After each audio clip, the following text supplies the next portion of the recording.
Well, greetings to all my investment clients. My name is Walter Mizers, your wealth manager and CPA tax advisor. As always, just to all my clients, and especially for anyone who is not a client watching this video is not intended as investment advice or a solicitation to buy or sell any securities. I would recommend, especially to my non-clients, to read the full disclosure. You can pause the video and read the full disclosure. And also, you can check my background and Trinity Wealth Solutions background by going to broker check right here, finra.org. Alrighty, so that we got this out of the way, let's get into a little bit of economic news.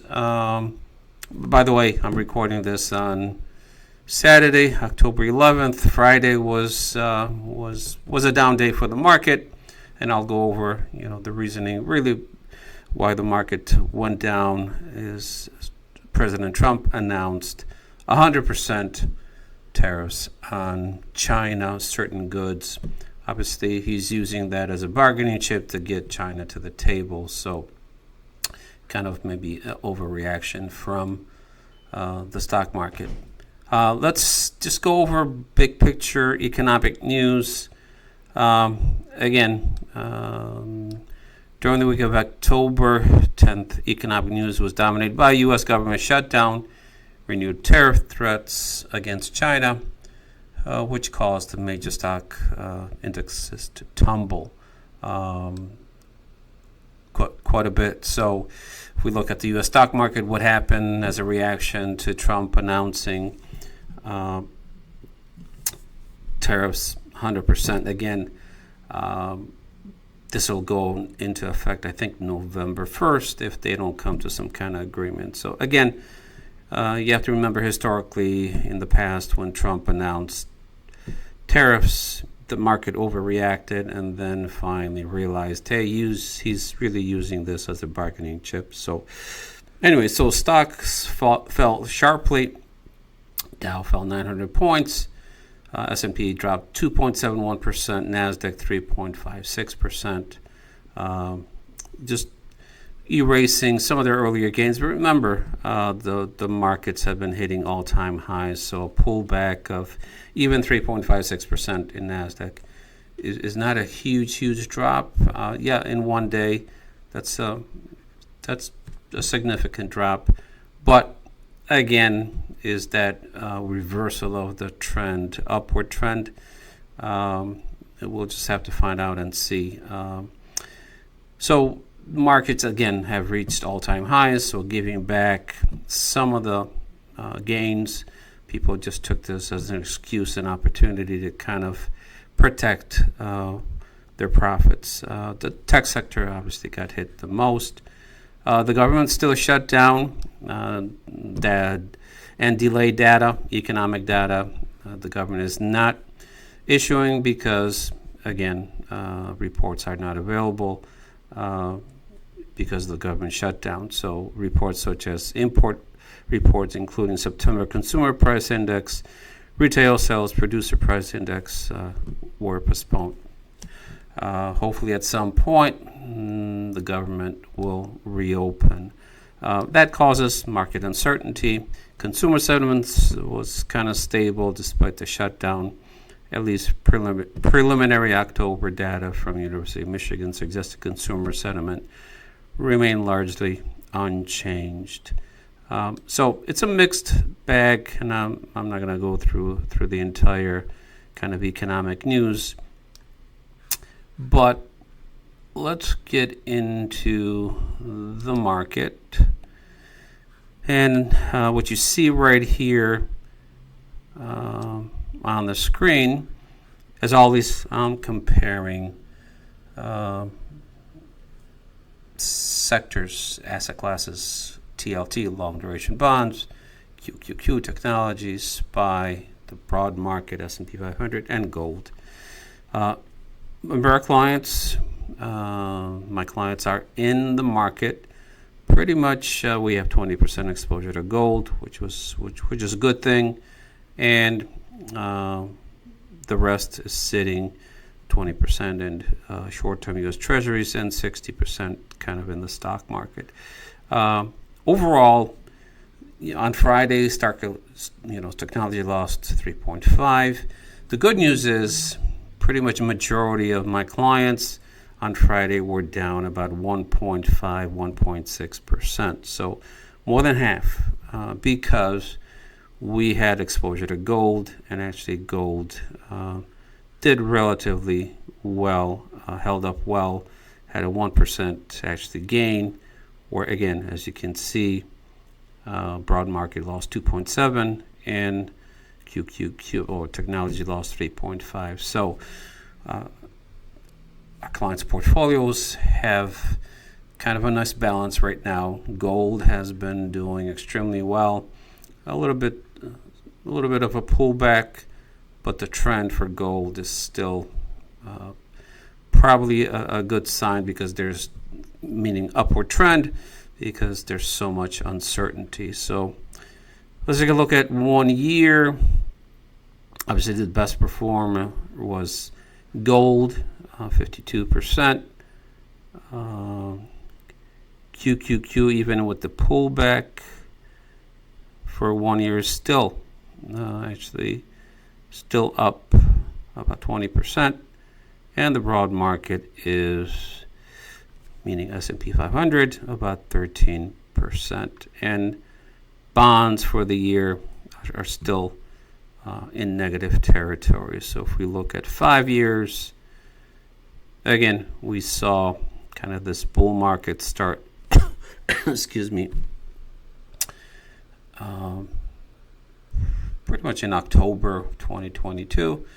And then it continued to go up, and there was a pullback in March.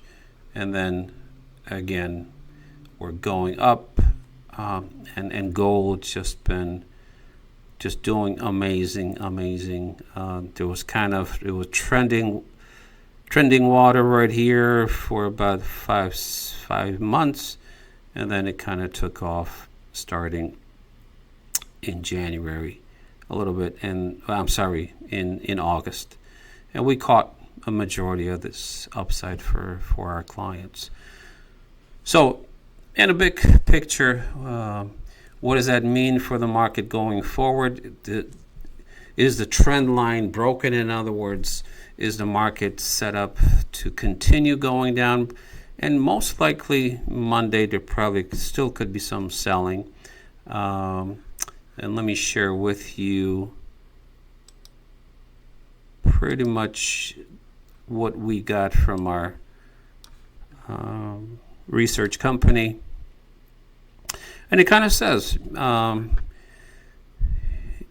market had a pullback, and historically, if you remember, when Trump announced tariffs earlier in the year, the market didn't like that, but eventually the market shrugged it off and started this kind of, call it, mini bull market since pretty much since March, April. So what is our research company kind of saying? As I said, QQQ, NASDAQ pushed into oversold territory, meaning short term, this could reverse in a day or two. This is the weekend, so people are thinking, should I stay in the market? Should I sell? So again, they're kind of saying that expect more volatility Monday, Tuesday. It could take 2-3 days for things to settle down, meaning this setup closely, as they say, mirrors prior tariff Friday event when markets dropped hard into the weekend, gapped lower Monday, flushed out remaining sellers, and then launched into one of the strongest rallies of the year. A similar reset could be forming. Again, these are probabilities. Nobody knows for sure, But when the market reacts on news, strictly on news, there's a high probability that within 2, 3, 4 days, markets say, well, you know what, we overshot, people overreacted, and the trend up continues. So we're not going to be making any changes at this point unless the market kind of rolls over, and then we tend to protect our clients' portfolios. So stay tuned for for next week. It should be an interesting week. But again, the trend for the market is still up. Nobody likes to see their portfolio, go down by one. Even our portfolio is 1.6%. It's a small percent, but if you have a larger portfolio, the dollars can be larger. So on $1 million portfolio, we're looking at about $16,000. So for one day, but that's to be expected. You have to accept, even up to 2% or even 3% kind of downside, because you don't know when the markets could reverse. In other words, go back into the trend up. So let's just go back to the charts here. And again, if we look at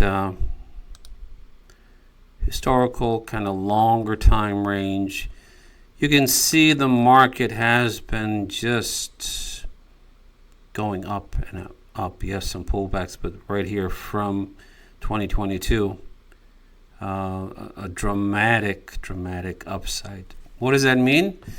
Well, the risk of some kind of pullback reset gets higher and higher every time the markets make all-time highs. That's increasing the probability, the risk that there could be a pullback. So bottom line is, our research company is saying, hey, the trend line is still up. Unless that breaks, then we would really pretty much get out of the market. One last thing, I just want to go through interest rates. Why do I talk about interest rates? Because at some point, it could be this year or next year, we will be getting into long duration bonds. The reason I'm showing interest rates like for 5 years, it's been kind of since 2023, kind of just treading water. But if we look at 1 year, since the peak kind of was September, almost 5%, and then it went down. So there's starting to form a trend line to the downside, meaning interest rates going down. The probability of interest rates going down by maybe 1 or 2%, either by next year, is pretty high. What does that mean for asset class of long duration bonds? Let's say interest rate drop by 2%. If you're holding like a 20, 30-year bond, that value most likely would double. We wouldn't hold those bonds for 20 years, but an opportunity, 3, 4, 5 months, and then we would sell. As markets are correcting, there's always an asset class that is going up. So this would be a most likely probability at some point we will be getting into long duration bonds. So already on that note, hopefully we'll just have to wait and see which direction the market goes. For next week is going to be very important, whether this trend, short-term trend, will continue down or will it reverse and go back up. So thank you for watching. Hope you have a great weekend. Again, anyone who has any questions or concerns about their portfolio, just give me a call directly on my cell, 586-873-8156. Take care. Have a great weekend, and we will see you soon. Take care. Bye now.